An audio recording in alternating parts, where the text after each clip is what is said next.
evolution of a pop star is a transition that comes under the microscope of many a critic. It's interesting to see this evolution take place in the direction that person chooses and what ends up being the end result of the decisions they make. For some reason, and this is just from my perspective, there seems to be an intent focus on young female artists making that step from teen starlet to a more mature artist. This can take many forms and end up in varying results. For instance, you have Ariana Grande, who seems to be stuck in this transition, and what has resulted comes off quite forced and non-genuine. Miley Cyrus, which was an embarrassment to watch unfold, and I personally found no joy in it whatsoever. And Demi Lovato, who seemed to be imitating Cyrus to a degree, only a few shades lighter and not fooling anybody in the slightest.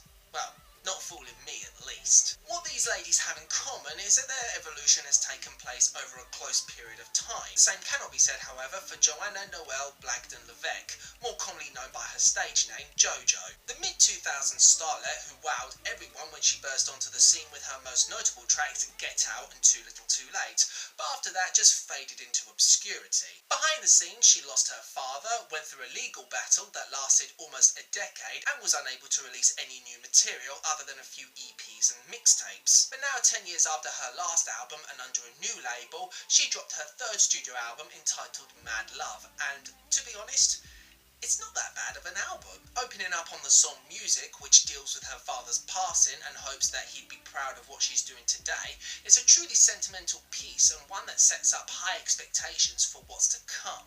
Unfortunately, the buck seems to stop there, as for the majority, the album deals with love, relationships, and mainly the end of such. Apart from the opener, nothing really deals with JoJo's life over the last decade, which is a real shame because it would have been interesting to hear her draw from these experiences. That's not to say that everything here is bad per se.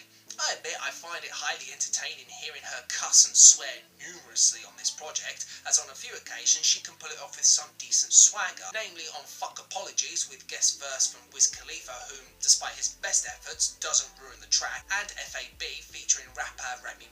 Both of these songs have plenty of appeal and I find personally very enjoyable. On the other end of the spectrum, however, you have songs like Vibe, Like This and Edibles, which lack the same punch and energy as the previously aforementioned songs, packed with too many cringeworthy and nonsensical lyricism, and have the least enjoyable production choices on this album. Edibles being the worst song on the album, bar none, with the warbled, woozy synth tones, the annoying chipmunk vocal inclusions, and overall having a scattershot and unfocused sound. JoJo remains rooted in the pop genre whilst including some R&B elements and brief inclusions of soul and hip-hop stylings as well. Aside from Music and I Am, which are piano-centric, the majority of tracks are mainly percussion-driven with few inclusions of organic instrumentation. Many, however, don't have much in the way of distinction, nor are they particularly memorable. The few tracks that do cut the mustard, however, include Fuck Apologies with its simple guitar riff and minor tone synths, the guitar appearing again on FAB,